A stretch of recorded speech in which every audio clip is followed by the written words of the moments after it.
In the middle of a quiet forest in northern Ukraine, there is a place where time stopped in 1986. Apartment buildings stand empty. Schools are filled with dusty books and abandoned desks. Children's toys still lie scattered across the floors. Ferris wheels stand frozen above silent amusement parks. But the silence here hides something invisible and deadly. Radiation. This place is known as the Chernobyl Exclusion Zone. It is often described as the most radioactive place on Earth. More than 3 decades ago, one of the worst nuclear disasters in human history happened here. The explosion at the Chernobyl nuclear power plant released massive amounts of radioactive material into the environment. The contamination spread across large parts of Europe. Entire cities were evacuated within hours. More than 100,000 people were forced to leave their homes, and many of them would never return. Today, the region around the power plant remains largely abandoned. Forests have grown over empty streets. Wild animals roam through deserted buildings. Nature has slowly reclaimed the land. Yet the invisible danger remains. Radiation cannot be seen. It cannot be smelled. And it can remain in the environment for decades or even centuries.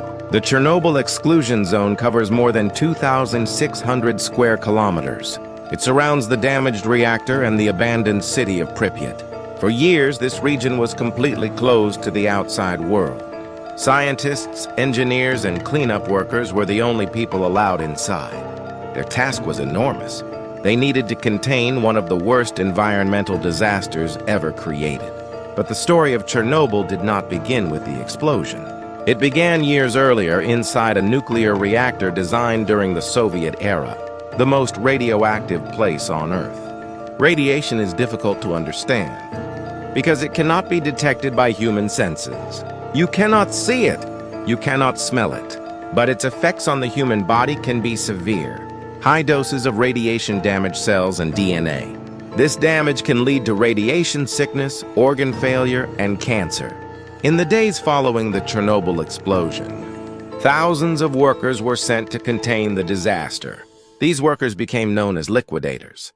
Their mission was to clean radioactive debris, bury contaminated soil, and construct barriers around the damaged reactor. Many of them worked in extremely dangerous conditions. Some were exposed to high levels of radiation.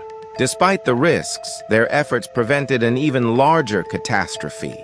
One of the most critical tasks was building a structure to contain the destroyed reactor. Engineers constructed a massive concrete shell known as the sarcophagus. This structure was designed to trap radioactive materials inside. The reactor building? Over time, the original sarcophagus began to deteriorate. In 2016, a new steel containment structure was placed over the reactor. This structure is known as the new safe confinement. It is one of the largest movable structures ever built. Its purpose is to contain the radioactive materials and prevent further contamination. Despite these efforts, radiation still exists throughout the region. Some areas remain highly contaminated. Scientists monitor radiation levels constantly.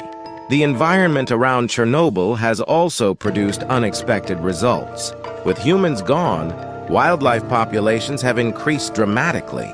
Wolves, deer, wild boar, and even rare species have returned to the area. Some researchers believe the absence of human activity has allowed nature to recover.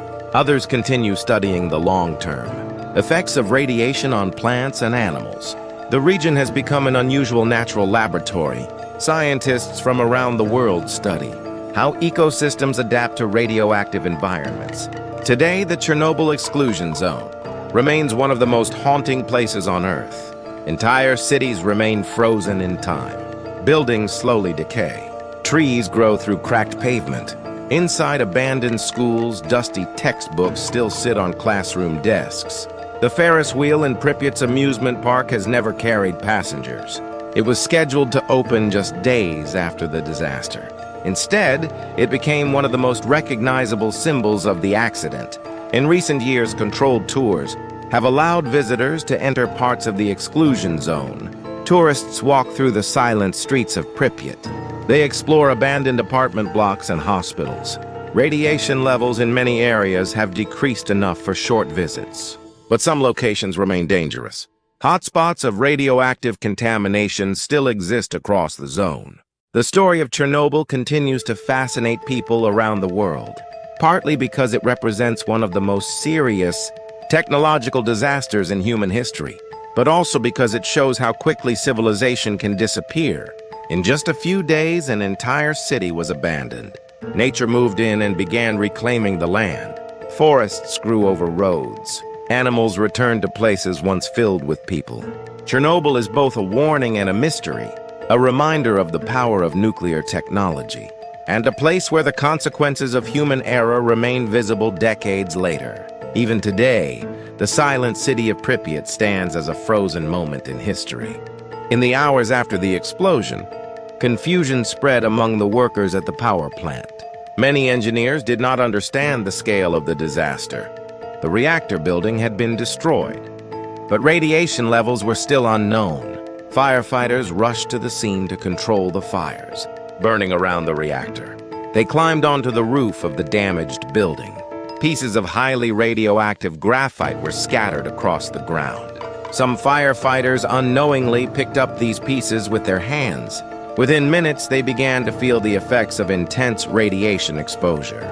Several firefighters later reported a metallic taste in their mouths. Others experienced severe nausea and dizziness. Many of these first responders were transported to hospitals in Moscow. Doctors struggled to treat radiation sickness, a condition rarely encountered in such extreme cases. Despite the dangers, the firefighters continued working through the night.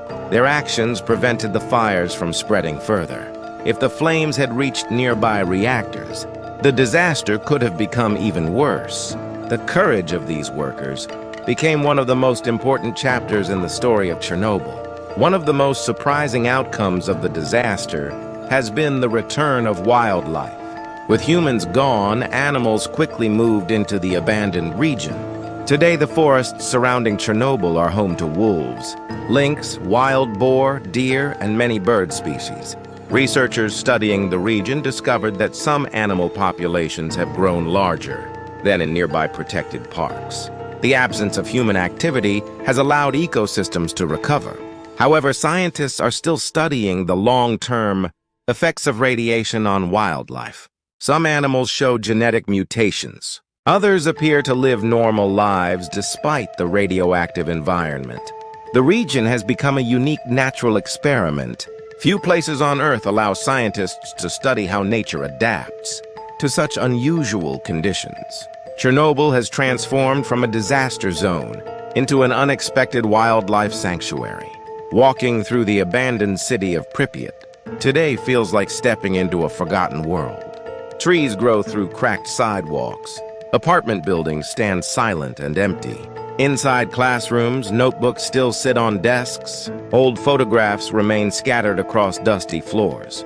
Time seems frozen in the moment the city was evacuated. The Ferris wheel in the amusement park stands motionless against the sky. It was supposed to open just days after the disaster. Instead, it became one of the most haunting symbols of the accident. The silence of the city is almost overwhelming. No traffic, no voices.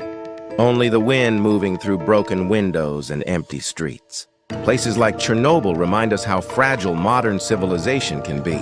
In a single night, an entire city was abandoned. And decades later, the evidence of that moment still remains.